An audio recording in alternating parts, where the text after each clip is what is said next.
दोपहर का वक्त था। तालाब के किनारे रोशन बैठकर मायरा का इंतजार कर रहा था। तभी मायरा आप उसके सामने आ जाती है। कहाँ रह गई थी? मैं कब से तुम्हारा इंतजार कर रहा था। वो क्या है ना, माँ की तबीयत ठंड की वजह से ठीक नहीं थी, इसी वजह से आने में वक्त लग गया। देखो, हम पूरे 2 साल से प्रेम करते हैं, लेकिन तुम आज तक कभी वक्त पर नहीं आई हो। मैं गरीब हूँ और तुम एक जमींदार के बेटे। हम दोनों का प्रेम ठीक नहीं लगता है। एक अजीब सा डर मन में रहता है।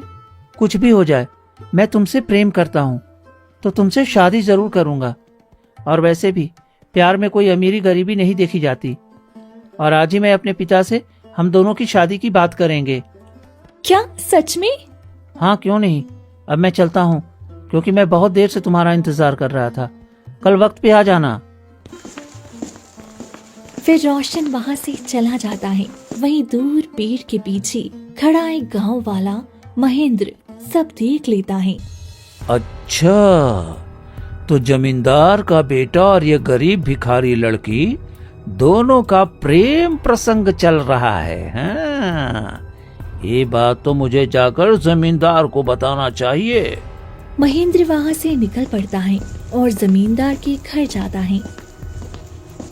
अरे महेंद्र, क्या हो गया? आज बहुत परेशान लग रहा है। अरे सब ठीक तो है ना? जमींदार साहब, मैं एक ऐसी बात बताऊंगा जिसे सुनते ही आपके पैरों तले जमीन खिसक जाएगी। हाँ, ऐसा क्या बताने वाला है तू? जल्दी बताओ। आपका बेटा रोशन और उस गरीब मधुबाला की बेटी मायरा, हाँ, दोनों के बीच में प्रेम प्रसंग चल रहा है। क्या कह रहा है?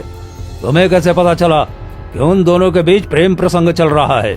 अरे, मैंने अपनी आंखों से देखा है जमींदार साहब। वो दोनों तालाब के किनारे बहुत हंस हंस कर बातें कर रहे थे। हाँ, और बहुत देर तक दोनों बातें करके वहाँ से चले गए। ऐसा नहीं हो सकता। मेरा बेटा एक गरीब भिखारी से शादी करे, ये मैं कभी नहीं होने दूंगा। आज ही मैं जाकर उस मधुबाला को उसकी औकात दिखा देता हूँ। जमींदार गुस्से में घर से निकल पड़ता है।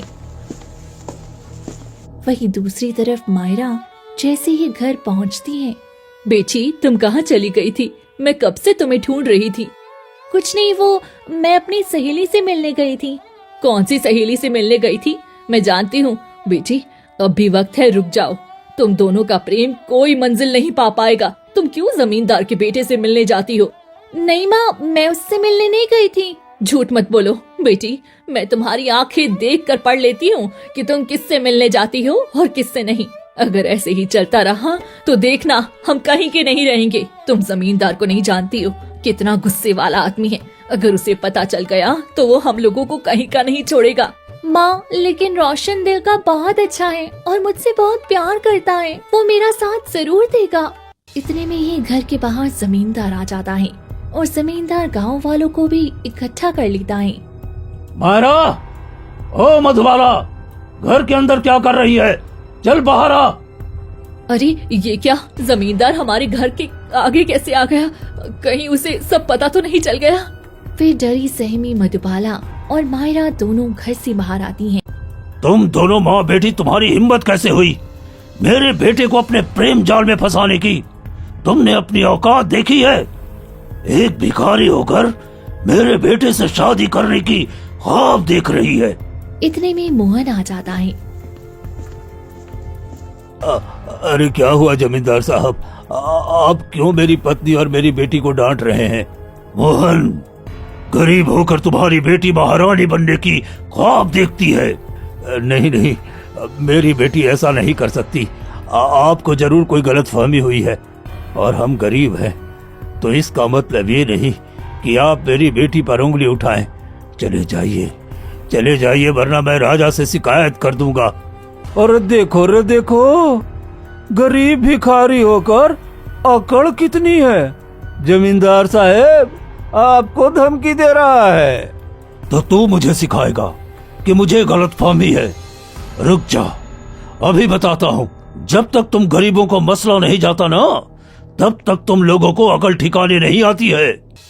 फिर जमींदार अपनी कमर से एक चाकू निकालता है और मोहन के सीने में उतार देता है। नहीं नहीं, ये आपने क्या किया जमींदार साहब? मैंने आपका क्या बिगाड़ा था? मेरी बेटी ने कोई गलती की होगी।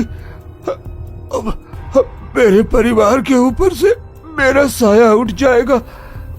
मेरी बेटी और मेरी पत्नी का क्या होगा? मोहन जमीन पर गिर जाता है और वहीं मधुबाला और मायरा ये देखकर फूट फूट कर रोने लगती हैं। ये आपने क्या किया जमींदार साहब? आपने मेरे पति को क्यों मार दिया? इसमें इनका क्या गलती था? जब तक एक लाश न उठाओ तुम गरीबों की अकल नहीं खुलती। जब तुम मेरे बेटे को याद करोगी तो अपने पिता की लाश भी याद करोगी कि मैंने किस तरह तुम्हारे पिता को मार दिया। इसलिए आइंदा कभी मेरे बेटे के नजदीक मत आना। जमींदार साहब, मैं आपकी बेटी से सिर्फ प्रेम करती थी, उसके बदले ये सब करने की क्या जरूरत थी? आपके बेटे ने भी तो मुझसे प्रेम किया था, फिर सजा सिर्फ मुझे क्यों? आपने मेरे पिताजी को क्यों मारा? अच्छा, तो तुम अब मुझसे जुबान लड़ाएगी? रुक जा, अभी बताता हूँ। तुम्हारा अकल अभी तक ठिकाने नहीं आई है। महेंद्र, क्या देख रहा है? जा इसके घर में ताला बंद कर दे। आज के बाद ये दोनों इस घर में नहीं रहेगी। ऐसा पत्थर दिल मत बनो जमींदार साहब। आपने मेरे पति को मार दिया और हमें इस ठंड में घर से बाहर निकाल रहे हो। क्यों? कुछ तो रहम करो जमींदार साहब, कुछ तो रहम करो। तुम जैसे भिखारी पर रहम करने के लिए मैंने कोई ठेका नहीं ले रखा है। अब आइंदा कभी मेरे बेटे को मत देखना, समझ गई ना लड़की? वरना उस दिन तुम दोनों माँ बेटी में से किसी एक की लाश उठेगी। फिर जमींदार गुस्से में वहाँ से चला जाता है और महेंद्र घर को ताले से बंद कर देता है। अरे माँ, मैंने इसमें ताला बंद कर दिया है। तुम दोनों इसके अंदर जाने की कोशिश भी मत करना। महेंद्र भी चला जाता है। मधुबाला और मायरा दोनों फूट फूट कर रोने लगती हैं। हे भगवान, ये क्या हो गया? पिताजी, पिताजी उठिए ना, मुझे माफ कर दीजिए। मेरी वजह से आपको ये दिन देखना पड़ा। पिताजी उठिए ना। मायरा फूट फूट कर रोती है। छी छी छी छी छी छी। अरे इसीलिए तो कहते हैं जितनी चादर हो उतना ही पैर पसारना चाहिए। अरे तुम गरीब हो और गरीब होकर एक जमींदार के बेटे से शादी करने का ख्वाब देखोगी तो यही होगा ना। अरे थोड़ा सा भी शर्म कर लेती, उससे शादी करने की सोच भी कैसे ली? हाँ भाई साहब, आप बिल्कुल ठीक कह रहे हो। अरे भला कोई इतनी बड़ी गलती कैसे कर सकता है? देखो, आज तुम्हारी वजह से तुम्हारे पिता को अपनी जान से हाथ धोना पड़ा। तुम्हारे जैसी बेटी तो भगवान किसी दुश्मन को भी ना दे। अरे तुम ठीक कह रही हो। अरे इन लोगों को अकल ठिकाने नहीं आती, पता नहीं कौन सी मिट्टी के बने हुए हैं। चलो चलो चलो चलते हैं। अगर हम ज्यादा देर तक रुके तो पता नहीं जमींदार का गुस्सा हमारे ऊपर भी न फूट पड़े। उसका गुस्सा तो पूरा गांव जानता है। फिर सभी गांव वाले वहाँ से चली जाती हैं। मधुबाला वहीं बैठकर फूट फूट कर रोती रहती है। माँ, मुझे माफ कर दो। आज मेरी वजह से पिताजी हम दोनों को छोड़कर चले गए। अगर मैं रोशन से प्यार नहीं करती तो शायद आज ये नहीं होता। मैंने तुम्हें उसी दिन के लिए कितनी बार समझाया था बेटी, रुक जा रुक जा। देखो, आज तुम्हारे पिता को अपनी जान से हाथ धोना पड़ा और हमें इस ठंड में घर से बाहर निकाल दिया गया। अब हम क्या करेंगे? मुझे माफ कर दीजिए। अब हमें पहले तो पिताजी का अंतिम संस्कार करना होगा। हम अंतिम संस्कार कहाँ से करेंगे बेटी? हमारे पास तो पैसे भी नहीं है और ना ही कोई सामान। जमींदार ने घर में ताला बंद कर दिया और अब हम जाकर भी अंदर नहीं जा सकते हैं। हम किसी गांव वाले से मदद मांग कर देखते हैं, शायद कोई हमारी मदद कर दे। अभी तुमने देखा ना, गांव वाले क्या क्या बोल कर गए। उनमें से कोई हमारी मदद नहीं करेगा। चलो, हम तुम्हारे पिता को ऐसे ही मिट्टी खोद कर दफना देते हैं। इसके सिवा हम कर भी क्या सकते हैं। वे दोनों माँ बेटी रोते हुए मोहन को ले जाती हैं और जंगल में मिट्टी खोद कर दफना देती हैं और वहीं फूट फूट कर रोने लगती हैं। रात होने लगती है। ठंड लगातार अब बढ़ती जा रही थी। बेटी, मुझे बहुत जोरों से ठंड लग रही है, अब मैं क्या करूं? माँ, मुझे भी ठंड लग रही है और रात और बढ़ेगी तो ठंड भी पड़ेगी। हमें किसी से मदद लेनी होगी। चलो देख कर आते हैं, ठंड बर्दाश्त से बाहर हो रही है। दोनों गांव की तरफ चले जाते हैं और एक घर के सामने रुकती हैं। कुसुम काकी बाहर आइए। कुसुम बाहर आकर कहती है, क्या हो गया? अब तुम माँ बेटी क्या चाहती हो? काकी, माँ तो बहुत ठंड महसूस कर रही है, हमें कुछ गर्म कपड़े दे दीजिए। नहीं, मेरे पास कोई कपड़े नहीं है और वैसे भी मैं जमींदार से दुश्मनी नहीं लेना चाहती। उसने सबको धमकी दी है कि कोई तुम्हारी मदद नहीं करेगा। ऐसा मत करिए, अगर मेरी माँ को कुछ हो गया तो मैं कैसे जीऊंगी? भगवान के लिए कुछ तो दे दीजिए। कुसुम बिना कुछ कहे घर के अंदर चली जाती है। ऐसे ही दोनों कई घरों में जाती हैं पर कोई मदद नहीं करता है। फिर थक कर दोनों एक पेड़ के नीचे बैठ जाती हैं और पूरी रात ठंड से कांपते हुए बिताने लगती हैं। मायरा की माँ की हालत अब खराब होने लगी थी। मायरा चुपके से उठती है और जमींदार के घर की ओर जाती है। जमींदार से छुपती छुपाती वो रोशन के सामने जाकर खड़ी हो जाती है। अरे तुम मेरे घर क्यों आई हो? इस समय जाओ, अरे घर जाओ, पिताजी ने देख लिया तो कयामत आ जाएगी। क्या तुम्हें नहीं पता कि हमारे साथ क्या हुआ है? तुम्हारे साथ क्या हुआ है? मुझे कुछ नहीं पता। क्या हुआ है? सब ठीक तो है ना? तुम्हारे पिता ने आज मेरे घर आकर मेरे पिताजी को जान से मार दिया और माँ को और मुझे घर से निकाल दिया है और मुझे धमकी दी है कि अगर मैं तुमसे फिर कभी मिली तो वो मेरी माँ को जान से मार देंगे। इतना सब हो गया है और अभी तक तुम्हें कुछ पता नहीं है। क्या? मेरे पिताजी ने इतना कुछ किया और मुझे अभी तक पता भी नहीं है? मैं अभी पिताजी से बात करता हूँ। फिर रोशन वहाँ से निकल पड़ता है। क्या हुआ रोशन, तुम बहुत परेशान लग रहे हो। पिताजी, ये आपने क्या किया? आपने मायरा के पिताजी को जान से मारा और घर से भी क्यों निकाल दिया? अच्छा, तो तू अब मुझसे सवाल पूछेगा? अरे तुम्हारी हिम्मत कैसे हुई उस जैसे गरीब लड़की से प्रेम करने की?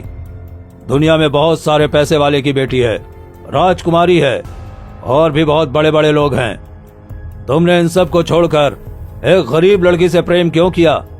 और तू तो जानता है मुझे गरीबों से सख्त नफरत है। तो भूल जाओ, उस लड़की से मैं तुम्हारी शादी कभी नहीं होने दूंगा। अगर तूने एक शब्द और उसके बारे में कहा तो देख, मुझसे बुरा कोई नहीं होगा। अगर तुमने कुछ भी किया तो इसकी कीमत तुम्हें और तुम्हारी माँ को चुकानी पड़ जाएगी। अब चला जा यहाँ से। फिर रोशन वहाँ से चला जाता है और मायरा के पास आता है। मुझे माफ कर दो। मैं अपने पिताजी से ज्यादा कुछ बोल नहीं पाया। अगर मैंने आवाज उठाई तो वो मेरी माँ को बहुत मारेंगे। उन्होंने मुझे धमकी दी है और मैं अपनी माँ को तकलीफ में नहीं देख सकता हूँ। मेरी माँ से बढ़कर मेरे लिए कुछ नहीं है। मुझे माफ कर दो। मैं अपने पिताजी के खिलाफ जाकर तुमसे शादी नहीं कर सकता हूँ। तुम्हारी माँ माँ है और मेरी माँ माँ नहीं है जो इतनी ठंड में बाहर है। मेरे पिताजी भी इस प्रेम की वजह से मर गए और तुम कैसे इंसान हो जो अपने प्रेम के लिए कदम भी नहीं उठा सकते हो। मेरे पिताजी इस दुनिया में नहीं रहे, लेकिन फिर भी मैं अपने प्रेम को बचाना चाहती हूँ। लेकिन तुम नहीं चाहते हो कि हमारा प्रेम बचे। मैं समझ गई, मैं जिस इंसान के लिए अपने पूरे परिवार को इतना तकलीफ में डाली, वो अपने पिताजी से एक सवाल तक नहीं कर सकता है। आइंदा तुम कभी मेरे सामने मत आना। मुझे भी अब तुमसे कोई रिश्ता नहीं रखना है। आज से हम दोनों का रिश्ता खत्म है। वो मायरा को घर से जाने को कहता है। उसकी फिरी हुई नजर देखकर मायरा रोती हुई चुपके से उसके घर से निकल गई। हे भगवान, अब मैं क्या करूं? पिताजी के पास मैं डर के मारे कुछ बोल नहीं पाता हूं और मायरा को पाने की अब कोई उम्मीद भी नहीं लगती। मुझे उसके प्यार को भूलना ही होगा। उसको भूलने में ही बेहतरी है। परिवार की इज्जत से बढ़कर कुछ भी नहीं होता। हम बड़े लोग हैं, हमको तो इज्जत का सोचना ही पड़ेगा। जल्दी जल्दी मायरा अपनी माँ के पास आती है। माँ, तुम ठीक हो ना? बेटा, मेरा शरीर अब काम नहीं कर रहा है। ठंड की वजह से लगता है पूरा शरीर जम गया है। गांव वालों ने तो हमारी मदद करने से भी इनकार कर दिया है। मैं एक काम करती हूँ, किसी से पुराना कपड़ा ही मांग कर देखती हूँ। शायद कोई फटे पुराने कपड़े दे दे, उसी से हमारी ठंड कट जाएगी। नहीं तो ये ठंड तो बढ़ती जा रही है। मायरा रोती हुई वहां से निकल पड़ती है। और थोड़ी दूर जाने के बाद एक बूढ़ी औरत अपनी झोंपड़ी के अंदर फूट फूट कर रो रही होती है।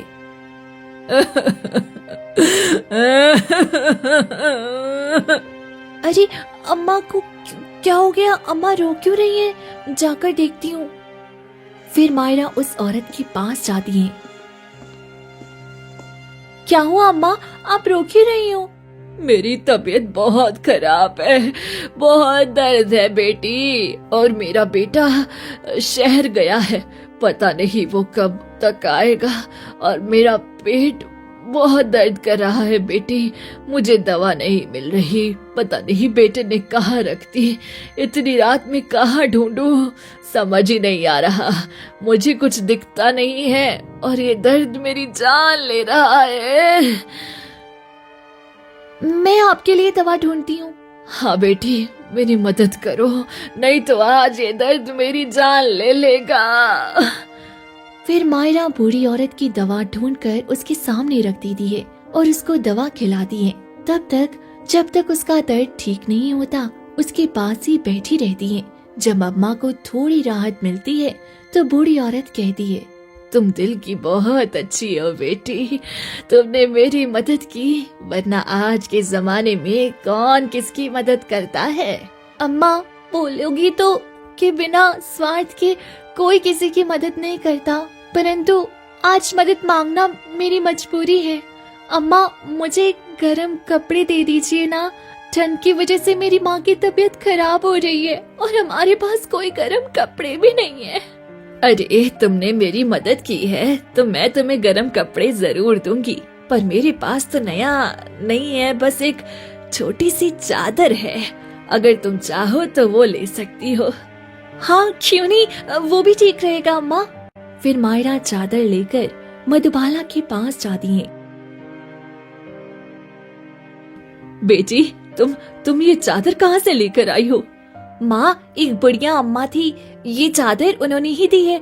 अब जल्दी से ये चादर ओढ़ लो, तुम्हें ठंड नहीं लगेगी। तुम्हें भी लग रही होगी बेटी, आओ दोनों मिलकर ओढ़ते हैं। अम्मा, ये चादर बहुत छोटी है, इसमें कोई एक ही आ सकता है, आप इसको ओढ़ लो। माँ, मेरी वजह से तुम्हारा ये हाल हुआ है, ये मुझसे देखा नहीं जाता है। मैं कैसी बदनसीब बेटी हूँ जो बाप को मरवा दिया और माँ का ये हाल कर दिया। खुद को दोष मत दे बेटी, जो किस्मत में लिखा होता है वो होकर ही रहता है। फिर वो मधुबाला को चादर ओढ़ा देती है और दोनों इकट्ठी होकर पेड़ के नीचे बैठ जाती हैं। ऐसे ही आधी रात हो जाने के बाद ठंड हर पल बढ़ती जा रही थी। मधुबाला और मायरा दोनों भूख प्यास से बेहाल थीं। फिर आधी रात होते ही मायरा नींद में ही कांपने लगती हैं। तभी मधुबाला की नींद खुल जाती है। मेरी बेटी मुझे चादर उड़ा दी और खुद ठंड से कांप रही है। अब तो बर्फ भी गिर रही है। मुझे अपनी चादर अपनी बेटी को दे देनी चाहिए। अगर इसे कुछ हो गया तो मैं अपने आप को कभी माफ नहीं कर पाऊंगी। फिर मधुबाला अपनी चादर लेकर मायरा को ऊपर डाल देती है और मायरा नींद में ही सोई रहती है।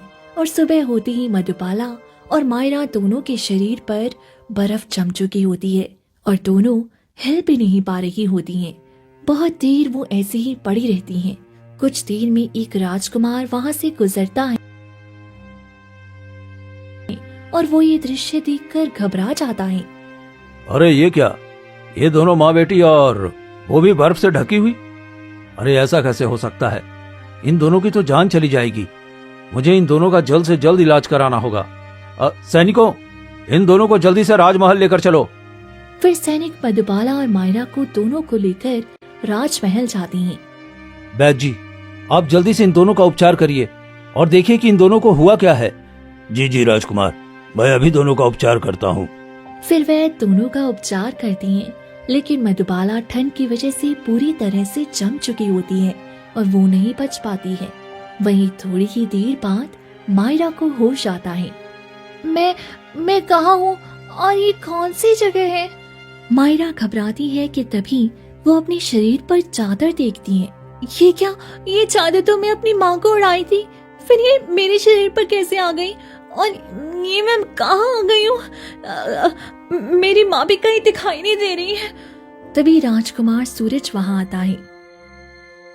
घबराओ मत, मैं इस राज्य का राजकुमार हूँ और तुम इस वक्त राजमहल में हो और तुम्हारा इलाज चल रहा है। मेरी माँ कहाँ है राजकुमार? वो कहीं दिखाई नहीं दे रही है।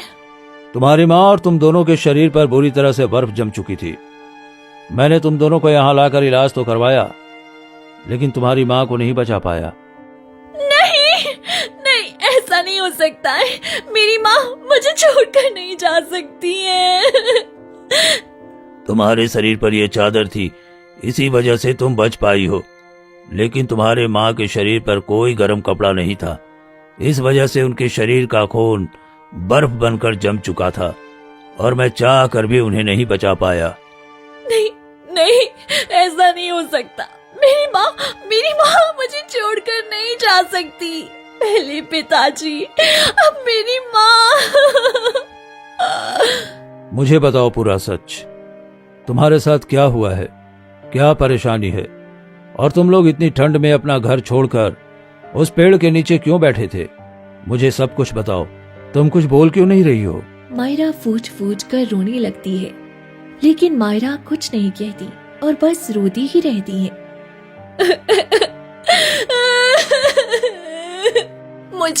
मुझे किसी से कोई बात नहीं करनी है। मुझे जीने का कोई हक नहीं है। मुझे मर जाना चाहिए। मायरा वहाँ से भागने लगती है। नहीं, ये पूरी तरह से टूट गई है। ये आत्महत्या कर लेगी। मुझे इसे बचाना होगा। फिर राजकुमार सूरज उसके पीछे भागते हैं और मायरा को पकड़ लेती हैं। मुझे नहीं जीना है। मुझे जीने का कोई हक नहीं है।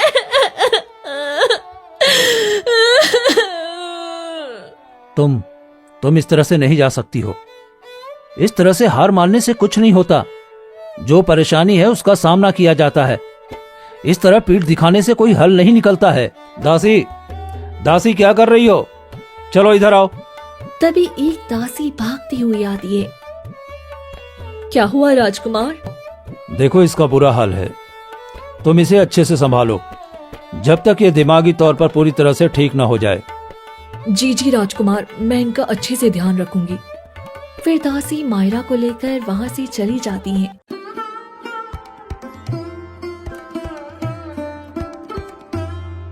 और ऐसे ही 2-3 दिन बीत जाती हैं।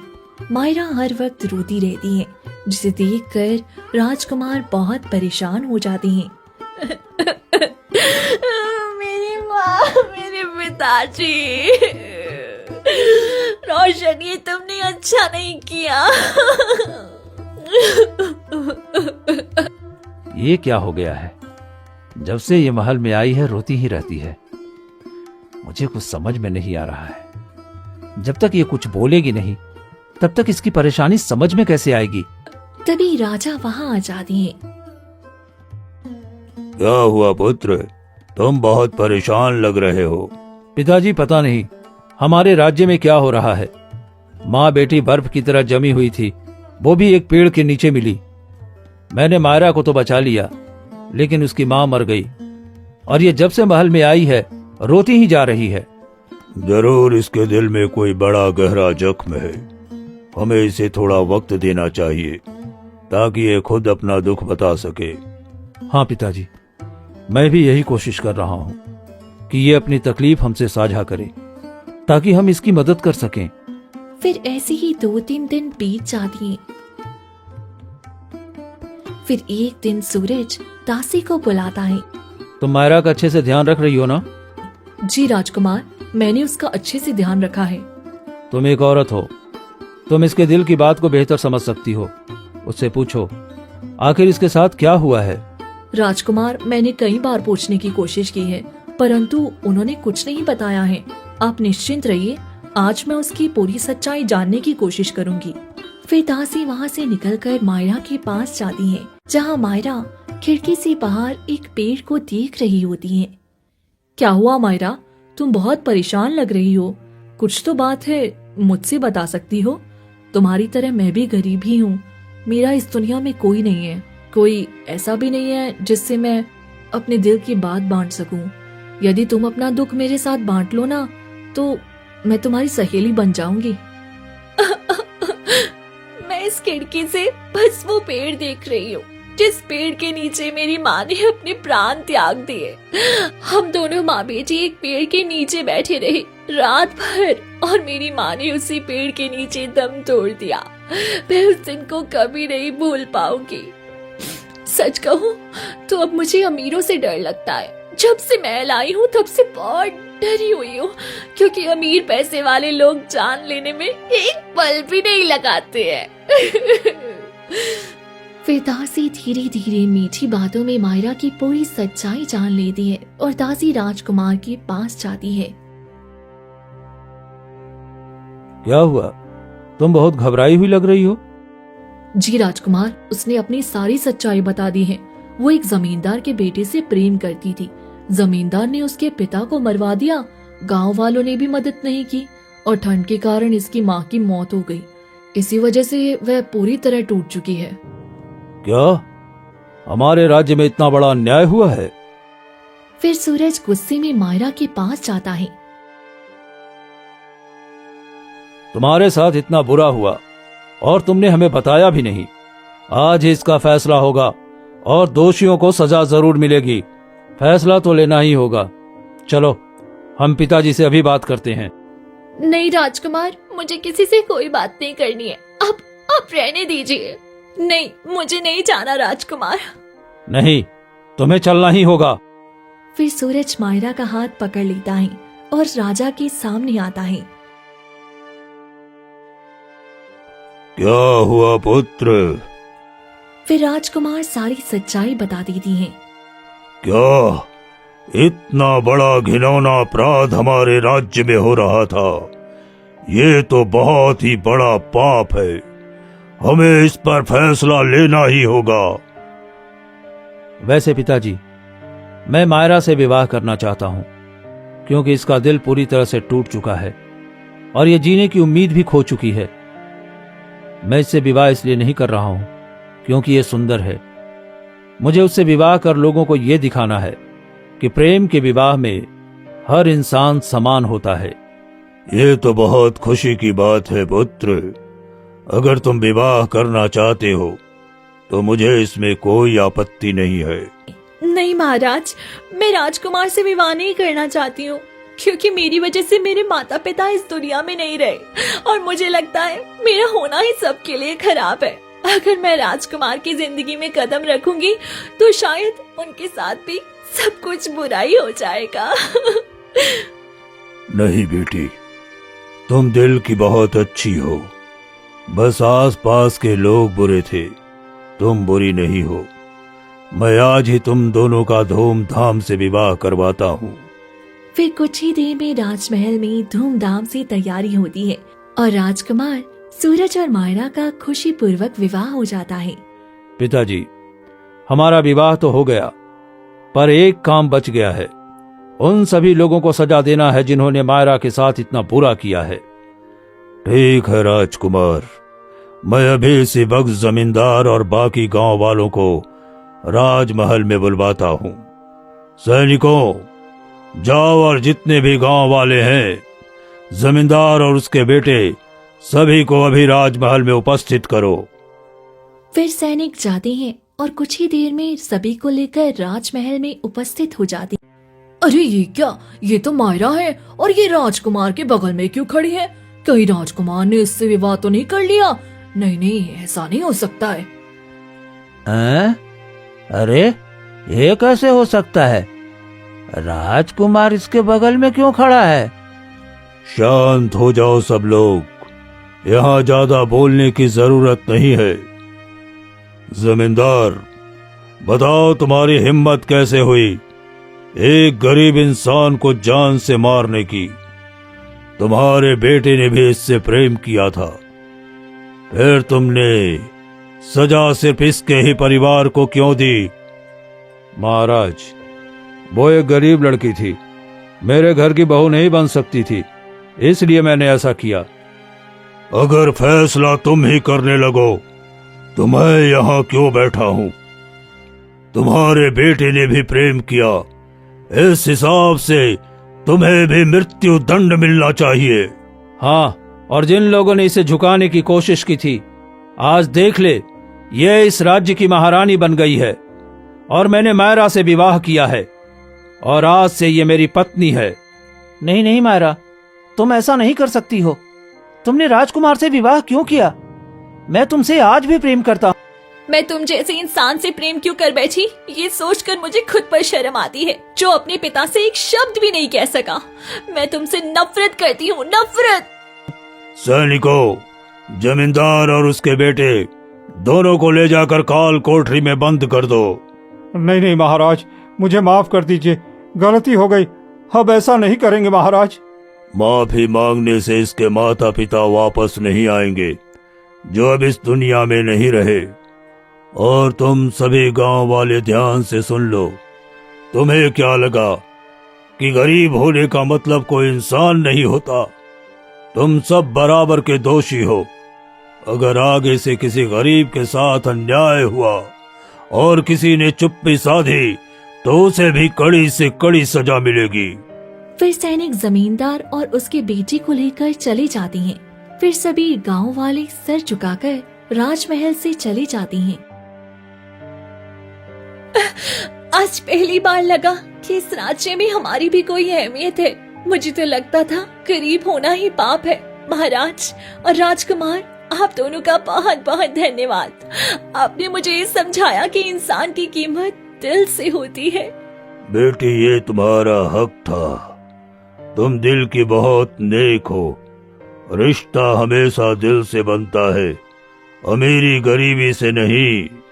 उस दिन के बाद मायरा राजमहल में खुशी खुशी रहने लगती है और गांव वाले अपने किए पर शर्मिंदा होती हैं और फिर कभी किसी गरीब लड़की के साथ ऐसा दुष्ट व्यवहार नहीं करती हैं।